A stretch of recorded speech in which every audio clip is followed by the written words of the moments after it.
Hello everyone, তো কেমন আছো তোমরা সবাই? আশা করি সবাই খুব খুব ভালো আছো, সুস্থ আছো, আর আমিও ভালো আছি। তো বসে বসে চান বান করে দেখো একদম রোদে বসে আছি, বেশ ভালোই লাগছে। রোদে বসতে তো ভালোই লাগে, কিন্তু পরে আর ভালো। তো যাই হোক, আজকে রাতের মেনু ছিল আমাদের হচ্ছে মটরশুঁটি দিয়ে, মানে তোমার ওই যে কড়াইশুঁটির কচুরি যেটা করে সেটাই করব। তো যাই হোক, ফার্স্ট টাইম করছি, মানে প্রথমবার, কোনো দিনও আমি করিনি। সচরাচর এমনি খাওয়া হয়েছে, কিন্তু আমি আর বানাই, মানে বানানো হয়নি আর কি কোনো দিন। তো ফার্স্ট টাইম বানাচ্ছি, নিজেই সব কিছু বাজার করেছিলাম। বাজার থেকে নিয়ে এসেছিলাম এই মটরশুঁটি, তারপরে তোমার ময়দা টয়দা যা যা লাগে, হিং টিং টিং যা লাগে আর কি। তো যাই হোক, করবো, দেখা যাক কেমন হয়। তো তোমাদের সঙ্গে এই ভিডিওটা, ছোট্ট ভিডিওর মাধ্যমে একটু দেখাচ্ছি। তো দেখো, আমি সব কিছু রেডি করে নিয়েছি, এদিকে মটরগুলো সব ছুলে নিয়েছি, যে মিক্সি করতে হবে। তারপরে ভাবলাম যে আদা আর লঙ্কাটা আলাদা একটু বেটে দেবো, হাতে বেটে। আর যেটা তোমার মিক্সিতে করেছিলাম মটরশুঁটিটা বেশ সুন্দর পেস্ট হয়েছে।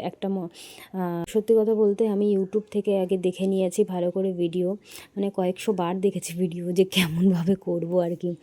তো দেখো, এই যে আমি শিলে বেটেছিলাম আদা আর কাঁচা লঙ্কা, ওই কড়াইশুঁটির যে পেস্টটা হয়েছে ওর মধ্যে দেবো ভাজার সময়।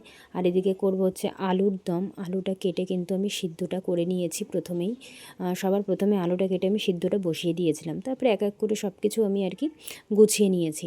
তারপর যাই হোক, দেখো, কড়াইতে তেল দিয়ে দিলাম। কড়াইতে তেল দেওয়ার পরে কিন্তু যে পেস্টটা আমি করেছিলাম সেটা একটুখানি ভাজা করে নেব। তারপর দিয়েছিলাম হচ্ছে হিং।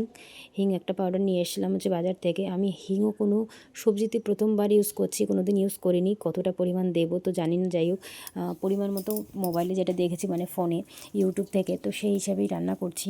তো দিয়েছিলাম হচ্ছে কালো জিরে, আর এদিকে হচ্ছে হিং 1 চা চামচ দিয়েছিলাম। তো ভাবছিলাম, জানি না কেমন বেশি হয়ে যাবে না কম হবে, কি জানি, প্রথমবার রান্না করছি। তো যাই হোক, এদিকে আমি কিন্তু 1 চা চামচ হিংটা কিন্তু তেলের উপর দিয়ে দেবো। আর এই হিংটা যখনই দিয়েছি, বেশ একটা সুন্দর স্মেল এসছে, সুন্দর গন্ধ। বেশ, মানে কি বলতো, এমনি খেয়েছি এদিক ওদিক রান্নায়, মা মাঝে মধ্যে করে টুকটাক, কিন্তু নিজে কোনো দিন করিনি, তো এই গন্ধটা অতটা বুঝতে পারছিলাম না। তো যাই হোক, ভাবলাম করি, যা আছে হবে, কোনো চাপ নেই। তো যাই হোক, দেখো, হিং দিয়ে কিন্তু আমি আদা আর লঙ্কাটা কিন্তু বেশ সুন্দর করে আগে ভেজে নেব। একটু ভাজা হয়ে আসলেই কিন্তু, যাই হোক, ওই যে তোমার মটরশুঁটির যে পেস্টটা ওটা দিয়ে দেবো। তো ভাবছিলাম রান্না করার সময়, জানি না এত কষ্ট করে সব বাজারঘাট করে রান্না করছি, কেমন কি লাগবে জানি না। এখন যেহেতু কষ্ট করে রান্না করলে যদি রান্না ভালো না হয় না, একদমই কিন্তু ভালোই লাগে না। তো যাই হোক, কিছু করার নেই, করতে হবে। তো যাই হোক, আমি কিন্তু ভাজাটা করছিলাম, আর কি জানি, এই কড়াইতে আলু সিদ্ধ করেছিলাম, তো তো যাই হোক, ওর জন্য হয়তো লেগে লেগে যাচ্ছে পুরো মশলাটা। কিছু করার নেই, যাই হোক, তাড়াতাড়ি করে ভাজা হয়ে গেলে কিন্তু আমি এই যে পেস্টটা কিন্তু দিয়ে দিচ্ছি। তো প্রথমবার যখন পেস্টটা করেছি ঠিক ভালো হয়নি, একটা মিক্সির বাটিতে সেটা বেশ ভালো আসেনি। তারপর সেকেন্ড টাইম অন্য একটা মিক্সির বাটিতে করার পরে পেস্টটা একটু বেশি, মানে পাতলা হয়ে গেছিলো, একটু জলও দেওয়া হয়ে গেছিলো। যেহেতু বলে না যে প্রথমবার কিছু করার নেই, প্রথমবার করছি, যা হয় হবে, কোনো ব্যাপার না। তো যাই হোক, এদিকে এক এক করে কিন্তু আমি এটা সুন্দর করে একটু ভেজে নেব। আর এটা কিন্তু ভাজা হয়ে গেলে আমি রেখে দিয়েছিলাম। তারপরে বসিয়ে দিয়েছিলাম হচ্ছে তোমার, এদিকে আমি বসিয়ে দিয়েছি হচ্ছে আলুর দম। তো ভাবলাম এটা পেস্ট যখন হয়ে গেছে এটা রেখে দিই পাশে, তারপর আলুর দমটা বসিয়ে দিই। তো আদা জিরে, আমি নিরামিষই করবো আজকে সব কিছুই, যেহেতু সোমবার ছিল। তো এদিকে আদা জিরে, তারপরে গরম মশলা বলছি কেন, টমেটো দিয়ে আমি কিন্তু বেশ সুন্দর করে আলুগুলো দিয়ে সুন্দরভাবে কষিয়ে নেব। তো ভেবেছিলাম প্রথমে যে গোল গোল ছোটো ছোটো আলু থাকে সেটা দিয়ে আলুর দম করব, কিন্তু ঘরে সেই আলুগুলো ছিল না বলে বড় আলুই কেটে নিয়েছিলাম, সেটাই আর কি রান্না করছি। তো যাই হোক, কষানো হয়ে গেলে দিয়ে দিলাম হচ্ছে তোমার কি বলে, গরম মশলা, আর লাস্টে দিয়েছিলাম হিং। তো মা বললো কি একটু ভাজা তেলে দিলেই সবথেকে ভালো হতো। তো আমি আবার কি করলাম জানো, আলাদা কড়াইতে একটু ভেজে তাই দিয়ে জাল দিয়ে লাস্টে নামিয়ে দিয়েছি। কি করা যাবে, কিছু করার নেই, প্রথমবার রান্না করছি হিং দিয়ে। তো যাই হোক, এদিকে কিন্তু আমি ময়দাটা কিন্তু সুন্দর করে মেখে নিয়েছি, বেশ সুন্দর নরমও হয়েছে। অনেকক্ষণ, প্রায় 3-4 ঘন্টা রেখে দিয়েছিলাম ময়দাটার ওপরে। তো এক এক করে কিন্তু আমি ময়দাগুলো সুন্দর সুন্দর লেচি করে কেটে নেব। তো যাই হোক, এক একটা করে ভাজবো, দেখা যাক কেমন হয়। সত্যি কথা বলতে ফার্স্ট টাইম করেছি, কি বলবো, একদমই ভালো, মানে ব্যাটারটা যে গোল করে বেশ সুন্দর করে গোল হবে, যেরকম আলু পুরি করি মোটামুটি ভালোই হয় প্রত্যেকটা আলু পুরি আমার ফোলে, কিন্তু দুঃখের বিষয় আমার এই লুচিগুলো সেরকম ফোলেনি।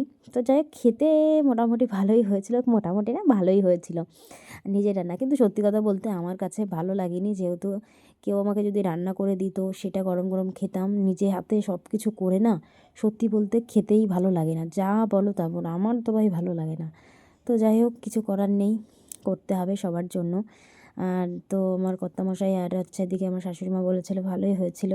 তো অনেকটা বানানো হয়ে গেছিলো, ভাবছিলাম কিছুটা রেখে দিয়েছিলাম, কড়াইশুঁটির কচুরি সকালবেলা খেয়েছিলাম। তো যাই হোক দেখা যাক এক একটা লুচি কেমন হয়। প্রথম লুচিটা সত্যি কথা বলতে ভালোই হয়নি, কেমন লাল লাল হয়েছিল। এই যে লুচিটা দেখতে পাচ্ছ, এটা একদমই ভালো হয়নি, তার জন্য আর দেখানো হয়নি আর কি। পরে নেক্সট যে তোমার লুচিটা করলাম সেটা মোটামুটি না, মোটামুটি ভালোই হয়েছে।